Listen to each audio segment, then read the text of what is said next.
El carruaje avanzaba lento, como si la tierra misma se negara a aceptar el destino de quien viajaba dentro.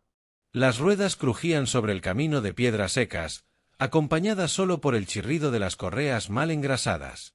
Dentro, Iria no lloraba. No temblaba. Solo miraba por la pequeña rendija de madera, como si mirar fuera lo último que le quedaba. Su vestido era de un rojo opaco, demasiado ajustado, cosido a toda prisa para tapar lo que su familia siempre quiso esconder, su cuerpo. «Es lo que hay», había dicho su madre mientras le ataba el corsé con violencia. «Tu presencia ya nos cuesta demasiado». La habían dado. No ofrecida. No casada.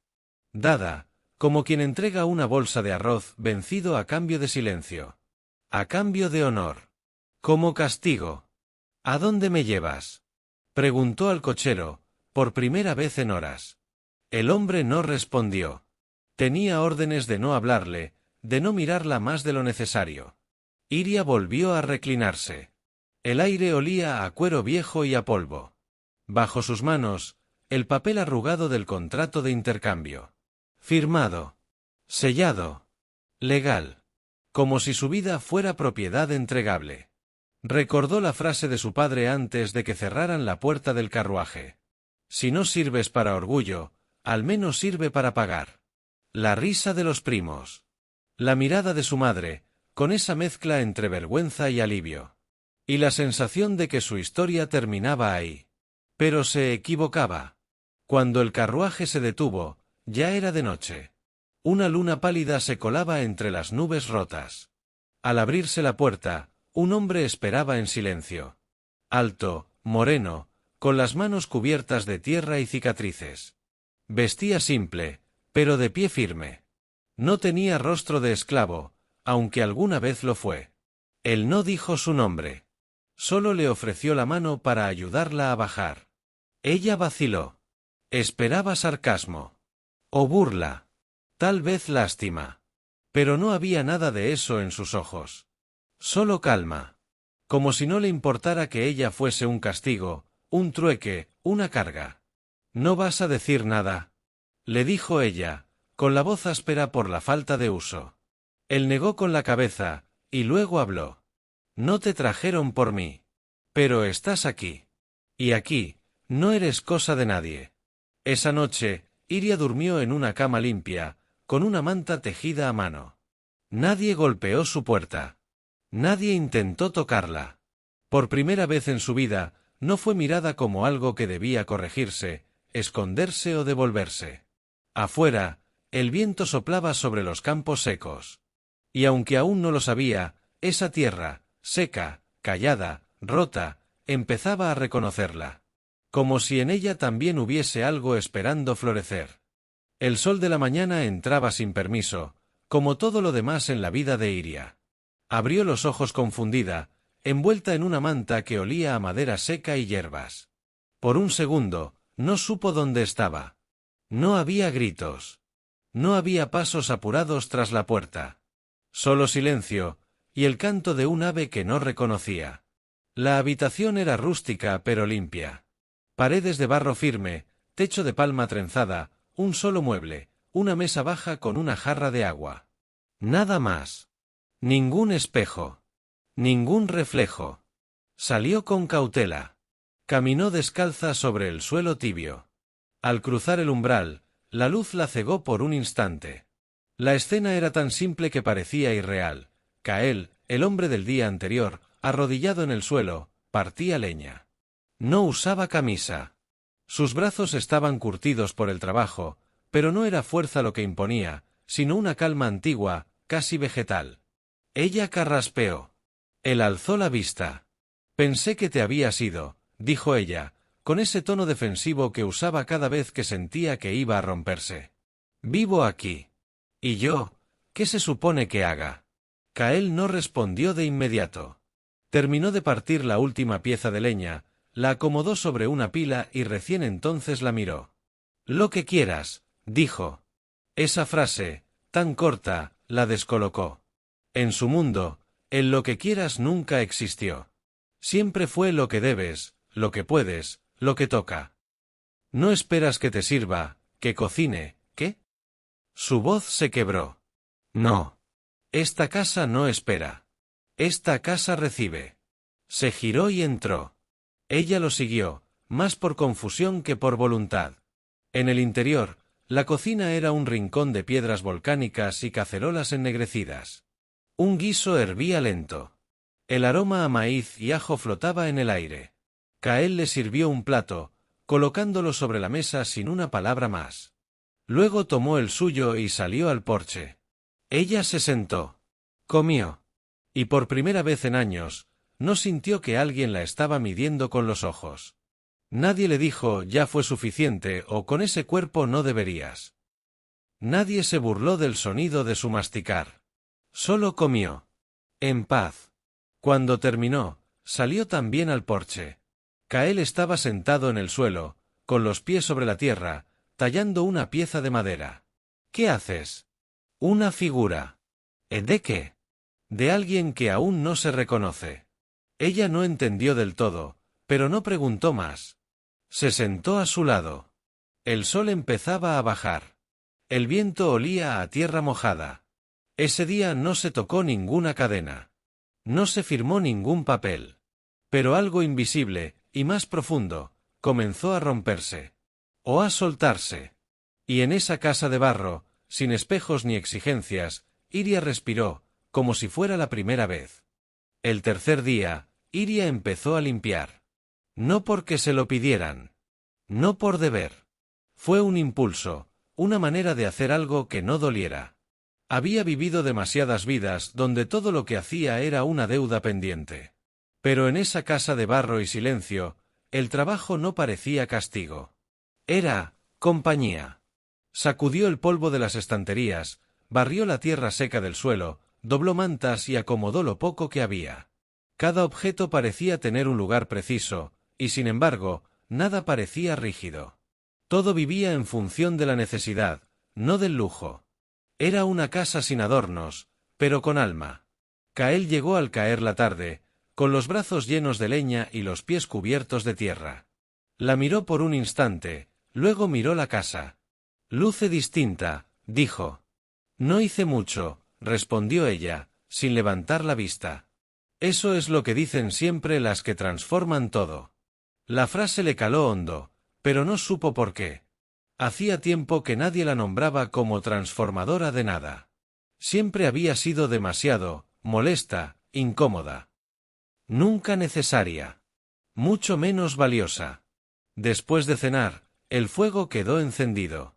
Kael se sentó a tallar, como todas las noches, con una rama de espino negro entre las manos. Iria, desde la mesa, lo miraba de reojo. Quería entender qué clase de hombre era ese, que no se quejaba, no exigía, no imponía. ¿Dónde aprendiste a tallar? Preguntó al fin. Cuando no te dejan hablar, dijo él, aprendes a hablar con las manos. Ella guardó silencio. Él tallaba con una precisión que parecía danza. Había una delicadeza brutal en sus dedos curtidos.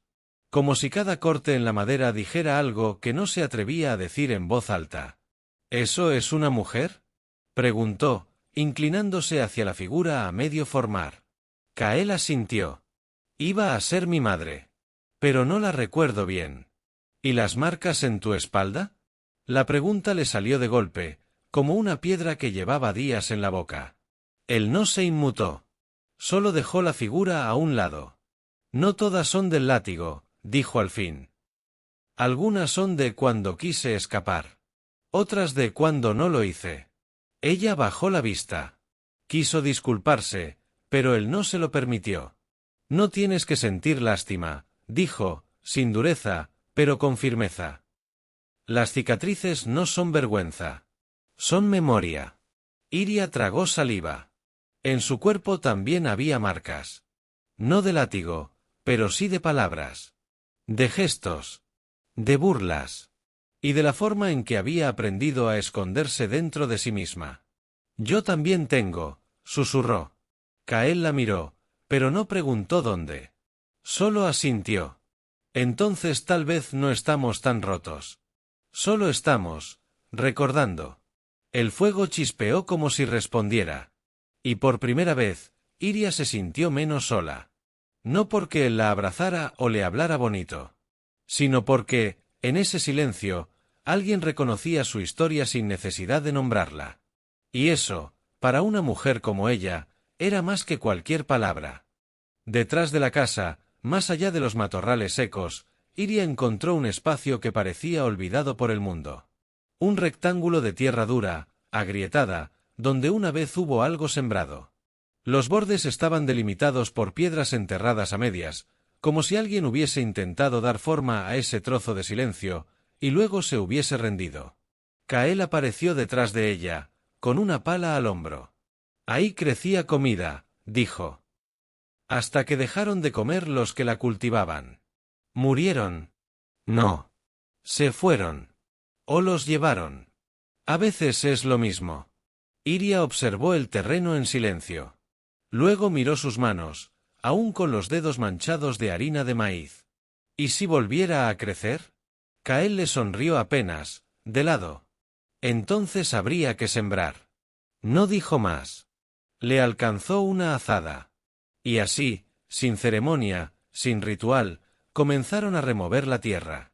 Iria no sabía nada de cultivo. Cada piedra que sacaba le recordaba las palabras de su madre: tú no naciste para trabajar, naciste para esconderte. Pero allí estaba, escarbando tierra como si buscara respuestas. O tal vez, una raíz suya perdida. Las primeras horas fueron duras.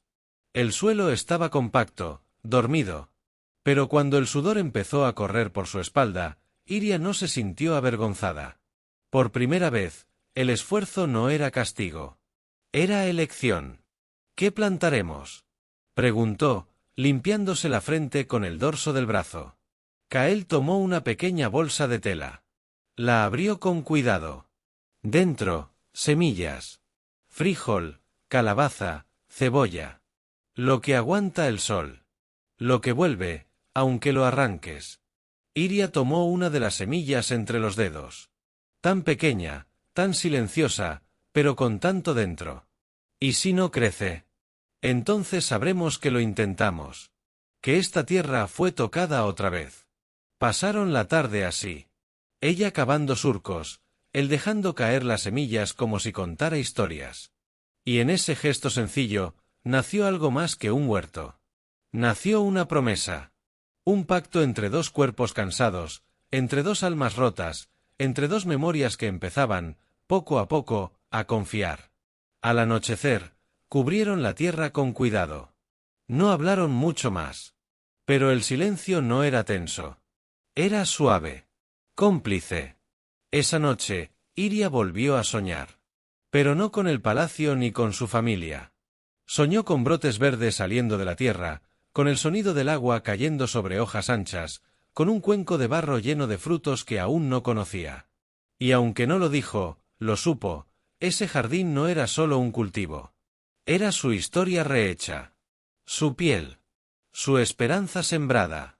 Y en medio de todo, una semilla que aún no sabía que se llamaba Lume. La lluvia llegó sin aviso, como suelen hacerlo las verdades. Fina, insistente, tamborileaba sobre el techo de palma mientras Iria amasaba pan con las manos firmes y el alma inquieta. Kael no estaba. Había salido temprano a buscar leña. La casa olía a masa tibia y humedad. Afuera, la tierra recién sembrada absorbía el agua como si también tuviera sed. Fue entonces que oyó los golpes en la puerta. No eran violentos. 3 golpes secos. Una pausa. Luego 2 más. Iria se limpió las manos en su delantal y se acercó con cautela. Abrió despacio. Una muchacha de no más de 17 años temblaba bajo un manto empapado. Su cabello oscuro caía sobre su rostro como una cortina mojada. No hablaba. Solo sostenía una caja de madera con ambas manos. No pidió entrar. Solo esperó. ¿Te perdiste?, preguntó Iria, sin moverse.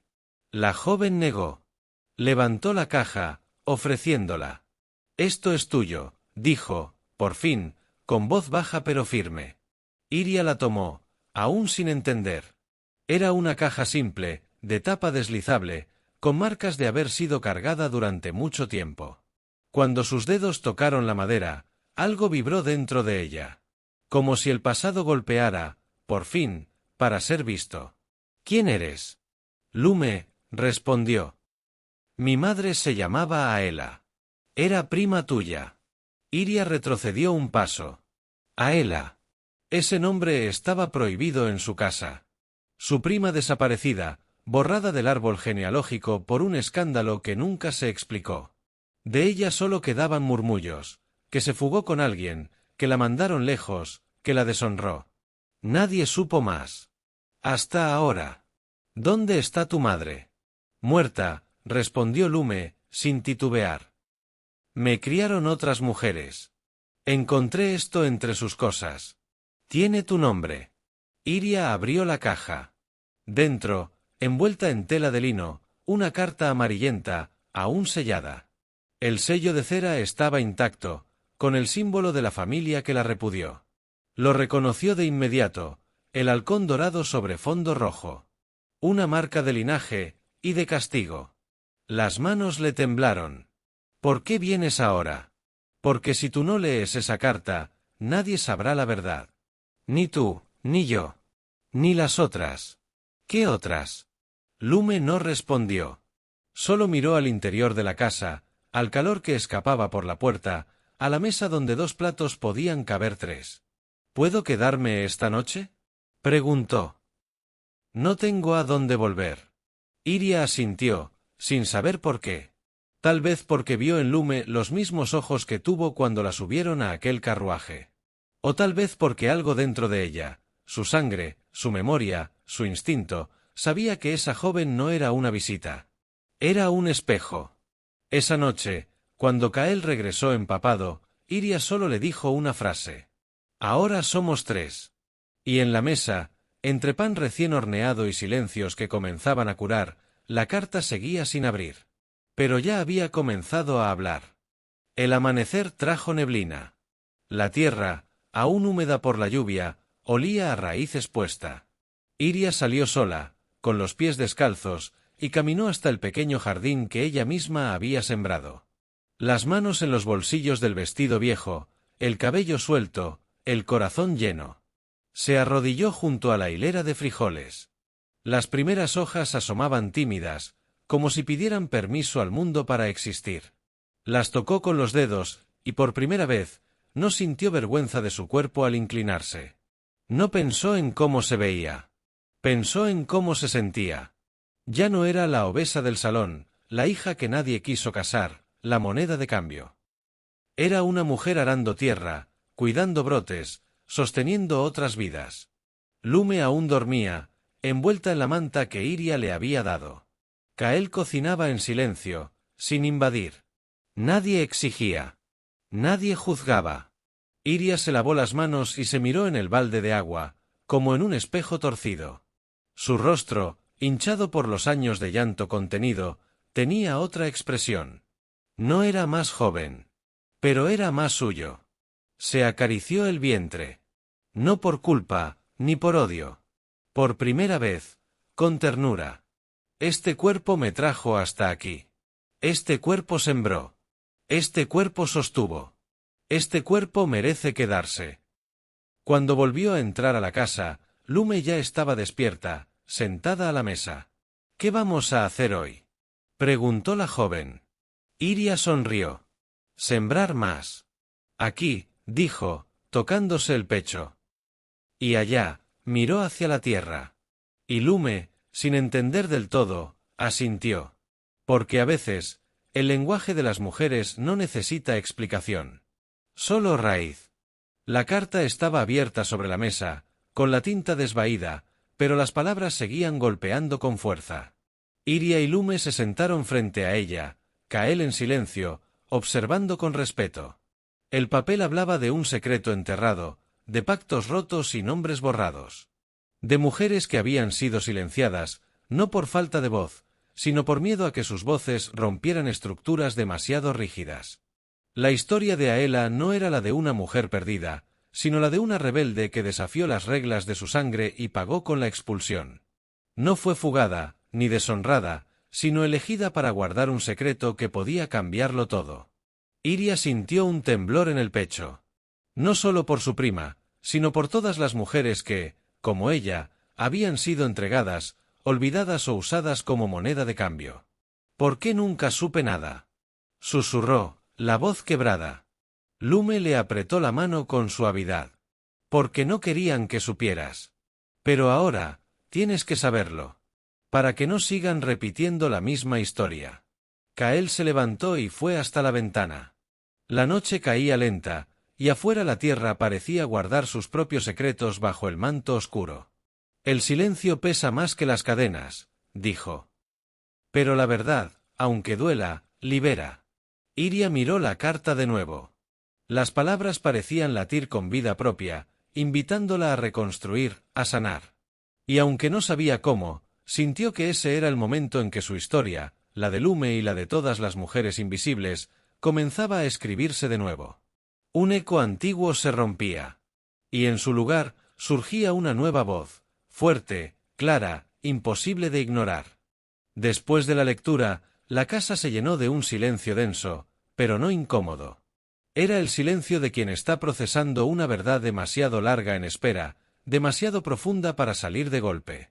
Iria se levantó y caminó hacia la pequeña ventana, donde la luna pintaba sombras alargadas sobre la tierra húmeda del jardín. Afuera, las plantas parecían susurrar, moviéndose con la brisa nocturna.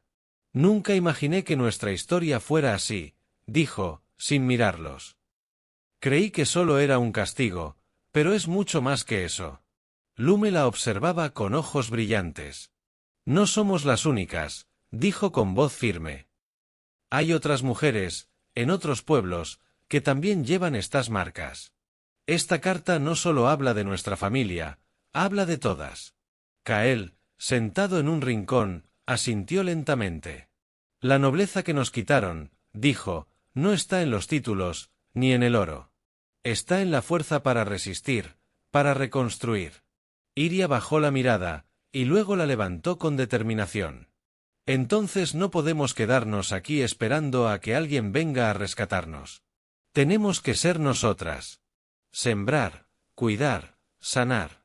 Como con la tierra. Lume sonrió por primera vez con una chispa de esperanza. Podemos hacer un refugio. Para las que sufrieron, para las que fueron invisibles. Un lugar donde ser vistas, donde ser elegidas. El aire en la habitación pareció cambiar. Algo pesado se levantaba, dejando espacio para la posibilidad. Iria extendió la mano hacia la caja de madera. Esta carta es solo el principio. Tenemos que encontrar más. Más historias, más voces. Kael se acercó, y apoyó la mano sobre la de Iria. No estarás sola en esto. Por un instante, 3 almas se unieron en ese pequeño refugio de barro y esperanza. Raíces invisibles, sí, pero firmes, comenzaban a entrelazarse bajo la superficie. Y aunque el camino sería largo, y las heridas profundas, algo nuevo había nacido, la certeza de que podían reclamar su historia. No como víctimas, sino como guardianas de una nobleza que nadie podía arrebatarles. Porque la verdadera nobleza, pensó Iria, no es la que nace del linaje, sino la que florece del amor, la fuerza y la memoria. El sol se alzaba lento, iluminando la casa de barro con un brillo dorado que parecía bendecir cada rincón. Iria, Lume y Kael estaban afuera, rodeados de plantas jóvenes que ya empezaban a cubrir la tierra seca con un manto verde y vibrante. La casa ya no era solo un refugio. Era un hogar reconstruido con sudor, lágrimas y valentía. Los muros de piedra y barro guardaban secretos, sí, pero también risas, abrazos y promesas. Iria miró a Lume, quien recogía cuidadosamente una maceta con flores silvestres, y luego a Kael, que preparaba el suelo para nuevas semillas. En sus ojos había algo que antes parecía imposible: paz. Nunca pensé que podría sentirme orgullosa de este cuerpo, de esta historia, dijo Iria, respirando profundo. Pero hoy entiendo que cada marca, cada caída, cada rechazo, me trajeron hasta aquí. Lume la abrazó fuerte. Y ahora no solo somos 2, ni 3, dijo. Somos muchas. Las que están en estos suelos, en estas semillas, en esta historia que estamos escribiendo juntas. Kael alzó la mirada al cielo. La nobleza verdadera nace de la tierra y del amor consciente. No de títulos ni cadenas. Juntas, plantaron las últimas semillas. Era un ritual silencioso, íntimo, un acto de resistencia y esperanza. Cuando el sol estuvo en su punto más alto, la casa ya brillaba con una nueva luz. La luz de la verdad liberada, del cuerpo amado, de la memoria honrada. Iria cerró los ojos y sintió el calor de la tierra bajo sus manos. Sintió que, por primera vez en mucho tiempo, pertenecía. No a un linaje que la había negado, sino a un presente que la elegía. Esta es nuestra nobleza, susurró. La que nace del amor, de la tierra y del coraje de ser vistas. Y en ese instante, la historia que comenzó con cadenas y silencios, terminó renaciendo libre, fuerte y hermosa. Porque a veces, las raíces más profundas nacen en los lugares que creímos olvidados. Y esas raíces, cambian todo.